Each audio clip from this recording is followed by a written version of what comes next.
Hello, dear students. As I promised in the last lecture, that we shall continue with the poetics written by Aristotle through chapter wise. We have here the poetics, the translated version written by Bywater. There are many more translation um, texts of the poetics, but here we will discuss with the Bywater's translation. Although I shall not go with the original text as it is, but I will try to explain the chapters, the ideas, the views of Aristotle in the poetics. You may go through the actual translation by yourself. You may have the text with you, and then if you feel some difficulties regarding the text or the meaning or the views or ideas, you may contact to me, you may ask me, you may call me. So here we shall go with the chapter wise, that is, I will try to paraphrase the main ideas mentioned in the chapters or written in the chapters of the poetics. As you know very well that the poetics is about the poetry. In the last video, I also said that the poetics is about the tragedy basically. That is the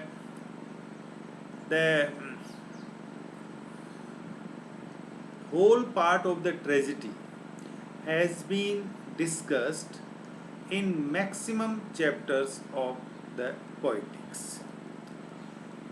So today we begin with chapter 1 and will go by the chapter 3. The chapter 1 is about the imitation, the common principle of all arts, medium of imitation. So the first chapter is about the imitation.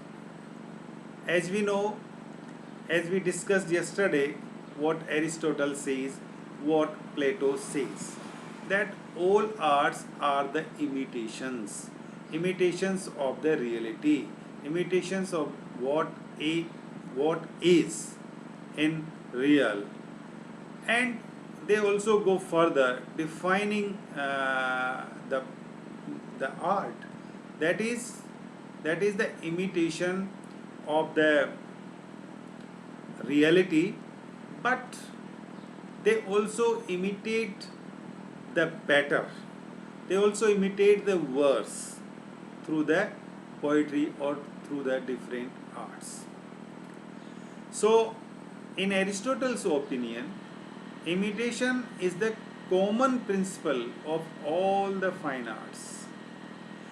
Here, all the fine arts we consider poetry, comedy, tragedy, dancing, music, flute playing, painting, sculptures, etc. All kind of arts, they are included in the category, the broad category, that is the fine art.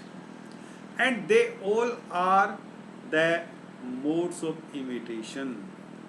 They all are the means of imitations through which the artist imitates, through the poetry, through comedy, through tragedy, through painting. They imitates what is the real and what is there. Plato did not include music in the modes of imitation. So again we have one more difference between Plato and Aristotle. Aristotle included music in the modes of imitation also. Therefore, Aristotle's conception of imitation is higher than Plato. As we said yesterday, that Aristotle's imitation is not merely mimicry or servile copy of nature, as Plato says. Plato says that imitation is merely a mimicry. It is a servile copy of nature. What is there in the nature, an artist portrays that or makes the imitation.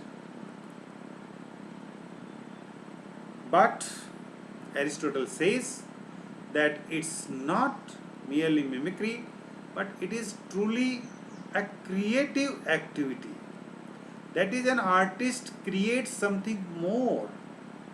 Artist definitely imitates the human passions, emotions, human feelings, or the human nature, but with a creative activity.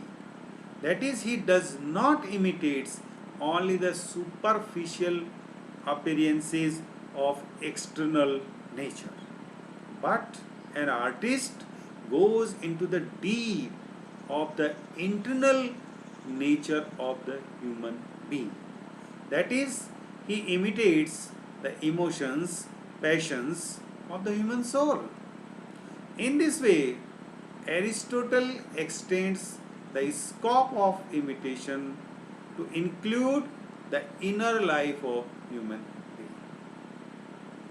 In this first chapter, then Aristotle says that these various arts differ from each other in three ways. Then he makes differences between all these arts. And this difference can be done through three ways. There are three ways that we can differentiate all kind of these fine arts.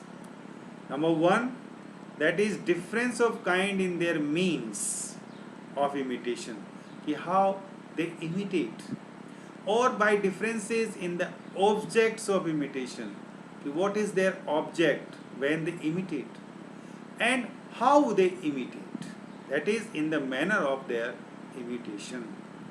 So in this way, all the various arts differ in their medium of imitation, in their objects of imitation, and in their manner of imitation. So these are the three differences through which we can divide, we can understand the imitation, that is how the artist imitates. And their arts are different from each other. Now, let's have the first, that is by means of imitation. What do we understand by means of imitation?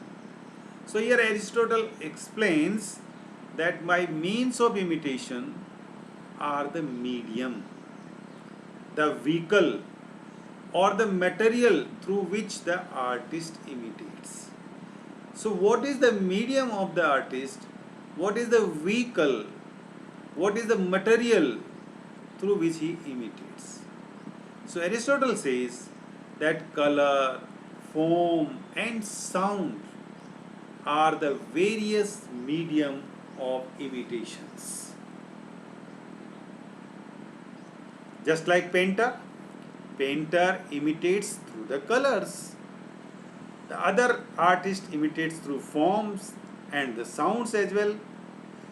Then Aristotle also divides sound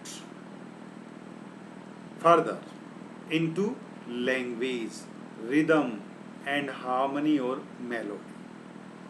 That is, the artist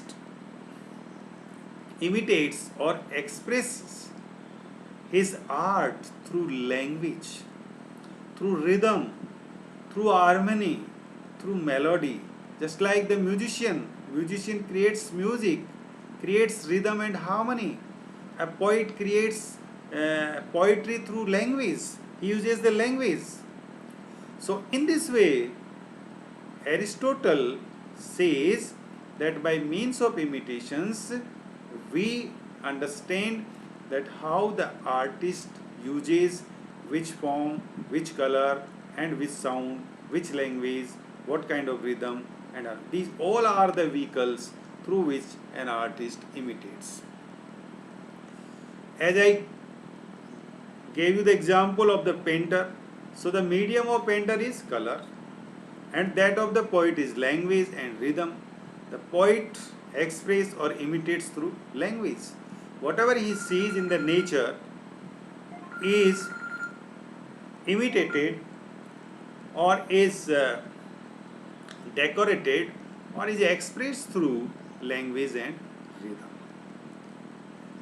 For poetry, he says, whether it is lyric or epic, tragedy or comedy, flute playing, etc. The common medium of imitation is rhythm, language, and harmony. Harmony means melody, which may be used singly or in different combinations. So, some artist uses only rhythm, only the flute playing, or the tragedy and comedy are used with language, the songs are used with melody, or some, just like poetry, may have the language and rhythm as well. So the different combinations can also be used. The use of language differentiate poetry from music. So we can make difference from music because music uses only rhythm, as I told you, rhythm and harmony, whereas poetry uses language. So the poetry is different from music.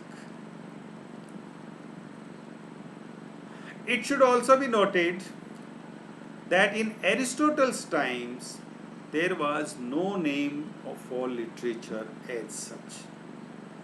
That's why he says language. Language is a medium.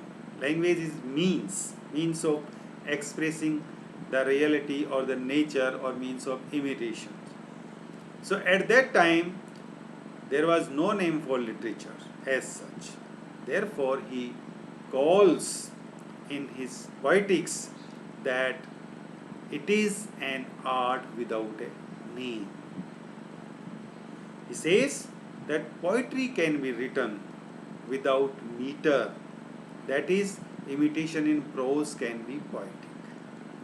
So here we have to understand that the poetry, the idea of poetry is a big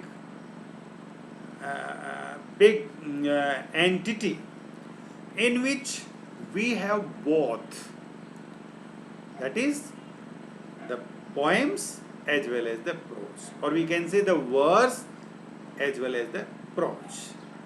So poetry can be written without meter, and if something written without meter, that is called prose, and if the meter is used, that is called verse. That is we study, we read poems.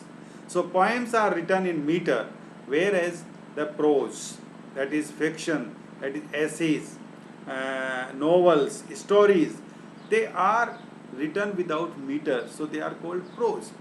But the broad category includes both prose and poetry, prose and verse in the broad category of poetry. So here poetry is the broad category, and the two parts of the poetry are prose and verse. Some people don't consider it and some don't understand. They say that poetry means only the verse. So here it should be clear to you in your mind. So this is what said in the first chapter. I think it must be clear to you. that the first chapter tells about the different fine arts and how they are different from each other. The writer of poetics, that is Aristotle, has differentiated all these art through three point of view, that is the means, that is the objects, and that is the manner. So uh,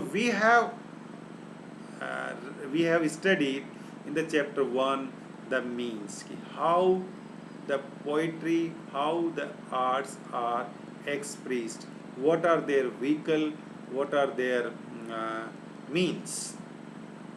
Now in the chapter 2, Aristotle tells us about the objects of imitation. So art is an imitation of nature, okay, but it is much more according to Aristotle.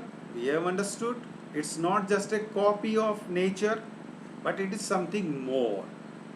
So he says now that the objects of imitation, that is in general, the object of poetic imitation are man in action. So what does the imitation do? The imitation does portray or imitates man in action. So the artist imitates man in action. Poetry doesn't imitate man as such, but he says man doing or experiencing something. So poetry not only imitates man as it is, as they are, but it imitates man doing or experiencing something more. So these actions or experiences are the objects of poetic imitation, or these actions of man may be either better, that is higher, or may be worse, that is lower, or the same as they are in actual life. So the main function of poetry, according to Aristotle, is the imitation of the man in action, and that can be better or worse. Okay. So since it imitates man as better or worse, then they actually are, means that poetry is not mimicry or servile copy, but it is an act of creative imagination. So the poetry doesn't just copy what is there, doesn't copy the nature or the reality of life, but it is an act of creative imagination, and which may represent man as heroic or exaggerate their follies and weakness. So this is the function of poetry. So poetry is written or done or imitates not only what the artist sees before him, but he creates it either better or worse through his own imagination. So there is a great role of creative imagination in poetry, and that we understand very well when we read.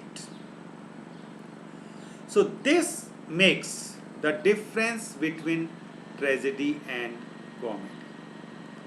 That is, tragedy idealizes or imitates man as better or higher, whereas comedy caricatures, that is, shows man as worse or lower than they actually are.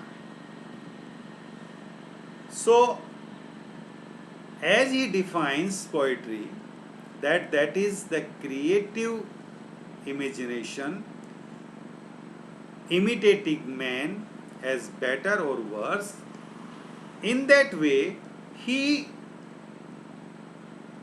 makes the difference between tragedy and comedy. Or from this point of view, we can say that what is imitated as better is supposed to be tragedy. That is, when an artist describes man doing actions in a better way, or man has been showing better than the actual, that will be the tragedy.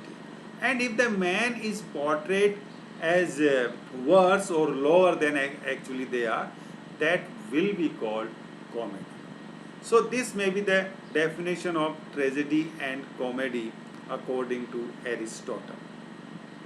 And again he says that poetry is not photographic realism, but it is what ought to be. So poetry is not what you do when you draw a photo. So it's not a photographic. It's not. I mean, drawing a photo of the reality or the real nature, but it uses the creative imaginations and then gives us the point that what ought to be, that is what should be, is also in the poetry, and that it would be better or not. So this was the chapter 2nd, and in the chapter 2nd we saw the objects of the poetry, and through the objects of the poetry we may categorize that the poetry is of two types, that is tragedy and comedy. Okay, and now let's go with the chapter 3 of the Poetics. In the chapter 3 of the Poetics, Aristotle describes the manner of imitation. That is the manner of the poetry, how the poetry imitates. And in this way, Aristotle says that there may be three modes or ways of imitation. That is the three manners an artist or a poet can imitate three ways. That is, he may use narrative method throughout. That is, he may describes, he may use the language, he may narrates the story, he may narrates the description. Or second, he may use dramatic method also. That is, he may describes the thing through assumed characters. He may creates the characters, and these characters are doing the action, speaking the dialogues. And in this way, the poet shows things actually being done. So the dramatic method and narrative. The first one, narrative method, the poet may use it, and the second is dramatic method. And the third may be that the poet may use the combination of these two methods. So he may also use the narrative method as well as he can use the dramatic method in the same work of imitation. He may narrate a part of a story, that will be the narrative method, and he may represent part of it through a dialogue between assumed characters. So both, there will be the combination of the both, and we have our epics, we have our tragedies. So epics, you may have the examples of our Indian epics also, like Mahabharata and Ramcharitmanas, written by Tulsidas and Vedvyas. In Ramcharitmanas, we have the combinations of these two.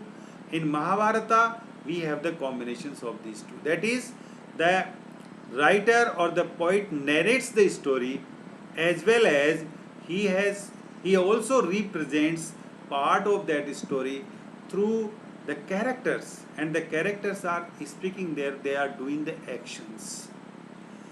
We have seen Mahabharata on our television series, that there is an interlocutor, and the action or the purpose of the interlocutor is to narrate the story. So the time is the interlocutor of Mahabharata, we have seen, and he connects the stories in Mahabharata series, and then we have the actions of the characters, assumed characters, and they are speaking the dialogues.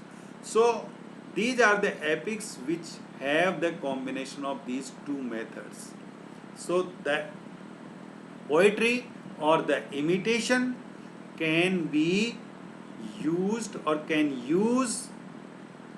be expressed through three modes or three manners: one dramatic, the second narrative, and the third one the combination of these two. So in this way Aristotle says that poetry can be classified as epic or narrative and dramatic. That is again two categories. Earlier we had comedy and tragedy according to the objects of imitation, and according to the manner of imitation we have again two classification of poetry. One is epic, that is we can see narrative also, and the other one is dramatic. In dramatic poetry we see that the dramatic personage acts the story. In any drama we have the story, the characters, assumed characters are there, and they do the actions, and through their actions we understand the story. Like Macbeth, like Hamlet, like King Lear, any play that you have read, we have the personage, we have the characters, and they are doing the actions, and through the actions we understand the story, and this is called the dramatic poetry. In epic poetry, as I told you, I gave you the examples of our Indian epics. Here Aristotle says that a poet like Homer narrates the story as well as tells it through a dialogue between assumed characters. So he uses both narrative and dramatic methods. Whereas in tragedy you have only the dramatic method. So the epic can be imitated or can be done through both the methods, whereas tragedy can be done only through the dramatic method. And in this way, the first three chapters of the Poetics bring out Aristotle's passion for categories and classifications. That is, he has classified, he has categorized the poetry, the imitation. First he gives the definition of imitations, then he gives the classification of the fine art, and poetry is one of them, and then he says how the poetry or the imitations can be done, that is can be differentiated, different arts can be differentiated through the means of imitation, through objects of imitation, and through the manner of the imitations. And in this way we understand that Aristotle is now moving ahead through epic and tragedy. That is, what do we mean by that? As we understand, as we know that he has said too much about tragedy in the Poetics. So dear students, I hope that you will enjoy by this lecture, and if you have any feedback, any questions, any queries, any confusions, you are most welcome to ask me on my cell phone. because in WhatsApp group I have not allowed anyone to comment, because that may create some problems to all of us. Therefore, if you have something, please call me personally. Thank you very much. I will come with the new video or the new lecture with chapter 4 and 5 next time. Thank you very much.